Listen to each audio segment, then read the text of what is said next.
আসসালামু আলাইকুম প্রিয় দর্শক, আশা করছি আপনারা সকলেই ভালো আছেন। তো আপনারা অনেকেই আমাকে জিজ্ঞাসা করেছিলেন হাঁস পালন করে লাভবান হতে চান, তো কিভাবে হবেন।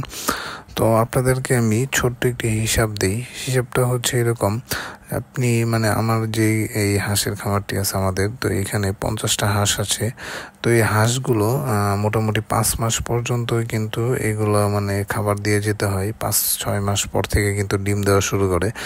তো এখানে যদি 50টা হাঁস থাকে, এখান থেকে মিনিমাম যদি 40টা করে ডিম পান আপনি, তো এই 40টা থেকে মোটামুটি যদি আপনি 60 টাকা হালিও বিক্রি করেন, আপনারা জানেন হাঁসের ডিমটা একটু দামটা একটু বেশি হয়, 60 টাকা হালি বিক্রি করলেও আপনার কিন্তু পার ডে 600 টাকার এরকম আশেপাশে আসে। তো এটা মাসে হিসেব করলে কিন্তু এই যে খাবার খরচ বাদ দিয়ে কিন্তু আসলে 14-15 হাজার টাকা এখান থেকে ইনকাম করা খুবই সহজ।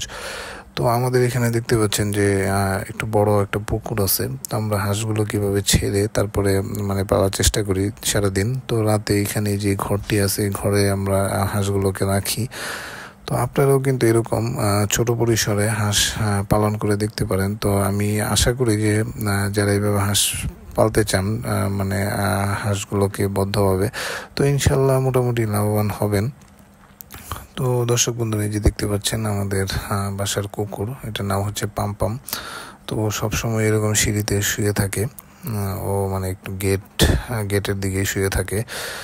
তো ধন্যবাদ ভিডিওটি দেখার জন্য, আর আমাদের চ্যানেলটি অবশ্যই সাবস্ক্রাইব করে দিতে ভুলবেন না।